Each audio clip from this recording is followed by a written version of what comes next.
Part 1 যতটা জনপ্রিয় হয়েছিল পার্ট 2 ঠিক ততটাই। হ্যাঁ, ঠিক ধরেছেন, চললাম পুষ্পা 2 মুভি দেখতে। হ্যালো এভরিওয়ান, আমি সুজয়া। আমার একটি নতুন ব্লগে আপনাদের অনেক স্বাগত। আগামীকাল আমাদের ওয়েডিং অ্যানিভার্সারি, আর সেই উপলক্ষেই আজ একটু ঘোরাফেরা আর খাওয়া দাওয়া হবে। তবে ভাবছেন তো আগামীকালের সেলিব্রেশনটা আজকে কেন? আসলে আগামীকাল প্রণব একটু বাইরে চলে যাবে, তাই ভাবলাম সেলিব্রেশনটা আজকেই হয়ে যাক ছোট করে। আর এখন চলে এসেছি আমরা সিনেমা হলে, আসানসোল গ্যালাক্সির ওপরে বায়োস্কোপ সিনেমা হলে। আর আগের থেকেই আমাদের টিকিটটা বুকিং করা ছিল। এখন চেয়ার নিয়ে আমরা বসে পড়েছি। তবে এই যে চেয়ারগুলো দেখছেন, এইগুলোতে কিন্তু এইবার প্রথম বসছি।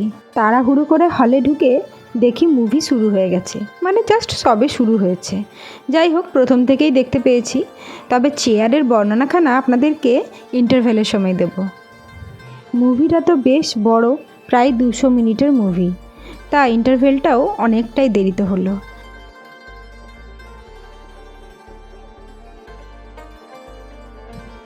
এখন ইন্টারভেলের সময়, আর এত আরামদায়ক চেয়ারে বসে আমারও ঘুম পেয়ে যাচ্ছিল। এই যে সিটগুলো বুক করেছি, এই সিটগুলো আসলে প্রিমিয়াম সিট। এগুলো এক একটা সিট আমাদের পড়েছে 537 টাকা করে। তবে শুধু সিট নয়, এর সঙ্গে ছোট্ট করে স্ন্যাক্সও আছে। এই যে চেয়ারগুলোর পাশে সুইচগুলো রয়েছে ব্লু কালারের, এই সুইচগুলো দিলেই আপনার চেয়ারটি সামনে এগিয়ে বেডের মতো হয়ে যাবে। আর জিসান দেখেছেন ভয়ে নেমে পড়ছে, ভাবছে চেয়ারটা আর থামবে না বোধহয়। যাই হোক, থেমেছে। আর তারপরে আবার ও সুইচ দিতেই দেখে চেয়ারখানা আর নিচে নামছে না, তখনও আবার নেমে যাওয়ার চেষ্টা করছে।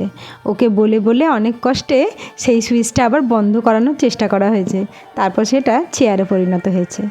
যাই হোক, এরপর ইন্টারভেল শেষ হবার সময়, ইন্টারভেলটাও বেশ অনেকক্ষণই ছিল। আসলে মুভিটা অনেকক্ষণের, তাই ইন্টারভেলটাও বেশ বড় দিয়েছিল। আর আমাদের স্ন্যাক্সও চলে এসছে, ছিল চিকেন পকোড়া আর কফি। স্ন্যাক্স খেতে খেতেই মুভিটা স্টার্ট হয়ে গেল। চলুন দেখে নিই মুভিটা, তারপরে বেরিয়ে পড়ব আমরা ডিনারের উদ্দেশ্যে। মুভিটা শেষ হতে হতে প্রায় 9:30 বেজে গেছে। আর এখান থেকে বেরিয়ে আমাদের একটু কেনাকাটাও ছিল, তাই কেনাকাটা করে তারপরে জিসান বলল আমি গাড়িতে চাপবো। ও যখন এসেছে এখানে, গাড়িতে না চেপে তো ছাড়বে না, তা গাড়িতে চোখে চাপতেই হবে। গাড়ি একটুখানি চাপিয়ে দিয়ে তারপর এখান থেকে বেরিয়ে যাব।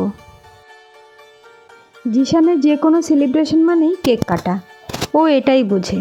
তো ও বারবার বলছিল মামা অ্যানিভার্সারি তো মানে কেক কাটতে হবে, কিন্তু কি আর করা যাবে, কেকটার আয়োজন কিন্তু করা হয়নি।